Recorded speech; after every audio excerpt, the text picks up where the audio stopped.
This time around last year, we had roughly 2,000 cars driving our FSD beta software. Since then, we have significantly improved the software's robustness and capability and now shipped it to 160,000 customers as of today. A lot of people think we're like just a car company or we make cool cars, whatever, but most people have no idea that Tesla is arguably the leader in real-world AI hardware and software, and that we're building what is arguably the most radical computer architecture since the Cray 1 supercomputer. And I think if you're interested in developing some of the most advanced technology in the world that's going to really affect the world in a positive way, Tesla's the place to be. For every 3D location around our car, it predicts the probability of that location being occupied or not. We're at Hillcrest where you can see the 3D geometry of the surface being predicted nicely. You can easily generate most of San Francisco city streets. And this didn't take years or even months of work, but rather 2 weeks by one person.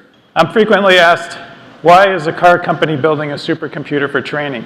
This operation takes only 5 microseconds on 25 Dojo dice. The same operation takes 150 microseconds on 24 GPUs. This is an orders of magnitude improvement over. And humans are really good at this. We look at a scene, understand all the possible interactions, evaluate the most promising ones, and generally end up choosing a reasonable one. So let's look at a few of these interactions that autopilot system evaluated. We could have gone in front of this pedestrian with a very aggressive longitudinal and lateral profile. Now, obviously, we are being a jerk to the pedestrian, and we would spook the pedestrian and his cute pet. We could have moved forward slowly, shot for a gap between the pedestrian and the vehicle from the right. Again, we are being a jerk to the vehicle coming from the right, but you should not outright reject this interaction in case this is only safe interaction available. Lastly, the interaction we ended up choosing, stay slow initially, find the reasonable gap, and then finish the maneuver after all the agents pass. We use the video feed from 8 cameras to generate the 3D occupancy of the world. The blue mask here corresponds to the visibility region, we call it. It basically gets blocked at the first occlusion you see in the scene. We consume this visibility mask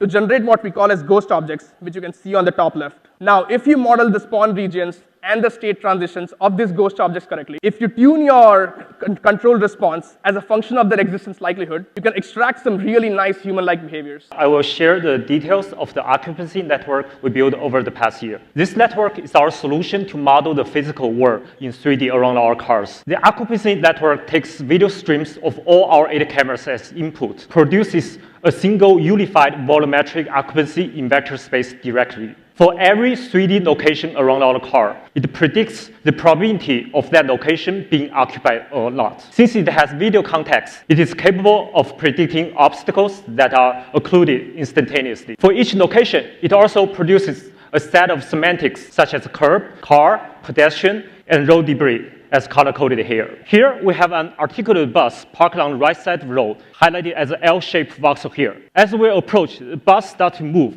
The front of the car turns blue first, indicating the model predicts the front of the bus has a non-zero occupancy flow. And as the bus keeps moving, the entire bus turns blue, and you can also see that the network predicts the precise curvature of the bus. We're at Hillcrest where you can see the 3D geometry of the surface being predicted nicely. Planner can use this information to decide perhaps we need to slow down more for the Hillcrest. And as you can also see, the voxel grid aligns with the surface. But today we're trying to build a system that's capable of much more complex maneuvers. Specifically, we want to make left and right turns at intersections, where the road topology can be quite a bit more complex and diverse. By modeling the task as a language problem, we can capitalize on recent autoregressive architectures and techniques from the language community for handling the multimodality of the problem. We're not just solving the computer vision problem at Autopilot, we're also applying the state-of-the-art in language modeling and machine learning more generally. What I have depicted on the screen here is a satellite image which sort of represents the local area around the vehicle. The set of nodes and edges is what we refer to as the lane graph, and it's ultimately what we want to come out of this neural network. All right, so ultimately what we get from this lane detection network is a set of lanes and their connectivities, which comes directly from the network. There's no additional step here for sparsifying these dense predictions. It's just the direct unfiltered output of the network. The video on the right here, we've got a car that's actually running a red light and turning in front of us. What we do to handle situations like this is we predict a set of short time horizon future trajectories on all objects. We can use these to anticipate the dangerous situation here and apply whatever braking and steering actions required to avoid a collision. In the video on the right, there's 2 vehicles in front of us. The one in the left lane is parked. Apparently it's being loaded, unloaded. I don't know why the driver decided to park there. But the important thing is that our neural network predicted that it was stopped, which is the red color there. The vehicle in the other lane, as you notice, also is stationary. But that one's obviously just waiting for that red light to turn green. So even though both objects are stationary and have zero velocity, it's the semantics that is really important here so that we don't get stuck behind that awkwardly parked car. We already have, as Tim explained earlier, we already have like 500,000 trips per day cache rate acquired here. We've developed a new auto labeling machine. So this can replace 5 million hours of manual labeling, how the previously shown trip is reconstructed and aligned with other trips. Basically, other trips from different vehicles, not the same vehicle. So this is done by multiple internal steps like course alignment, pairwise matching, joint optimization, then further surface refinement. In the end, the human analyst comes in and finalizes the label. Each habit steps are already fully parallelized on the cluster. So the entire process usually takes just a couple of hours. The last step is actually auto-labeling the new trips. So here we use the same multi-trip alignment engine, but only between pre-built reconstruction and each new trip. So it's much, much simpler than fully reconstructing all the clips altogether. You can easily generate most of San Francisco city streets.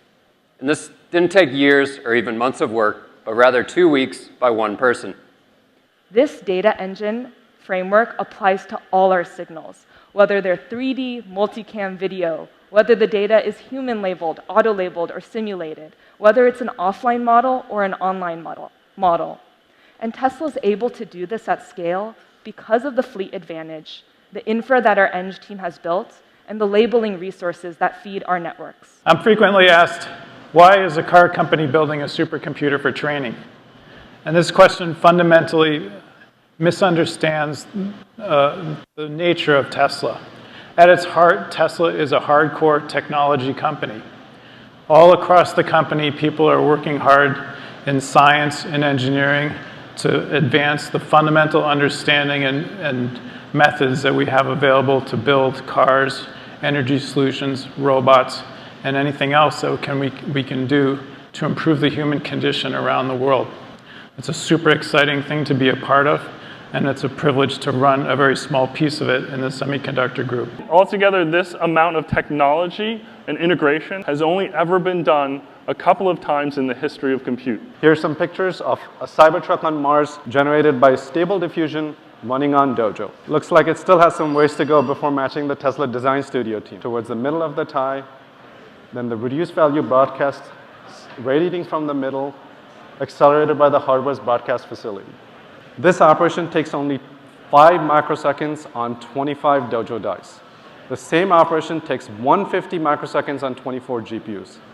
This is an orders of magnitude improvement over GPUs. On our auto labeling network, we're already able to surpass the performance of an A100 with our current hardware running on our older generation VRMs. On our production hardware with our newer VRMs, that translates to doubling the throughput of an A100. And our model showed that with some key compiler optimizations, we could get to more than 3x the performance of an A100. We see even bigger leaps on the occupancy network. Almost 3x with our production hardware, with room for more.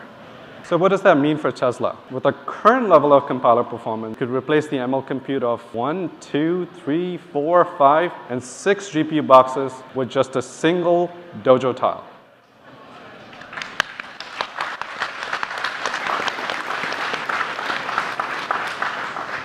And this Dojo tile costs less than one of these GPU boxes. Today, that occupies 4,000 GPUs over 72 GPU racks. With our dense compute and our high performance, we expect to provide the same throughput with just 4 Dojo cabinets. We believe that we can get another 10x improvement with our next generation hardware.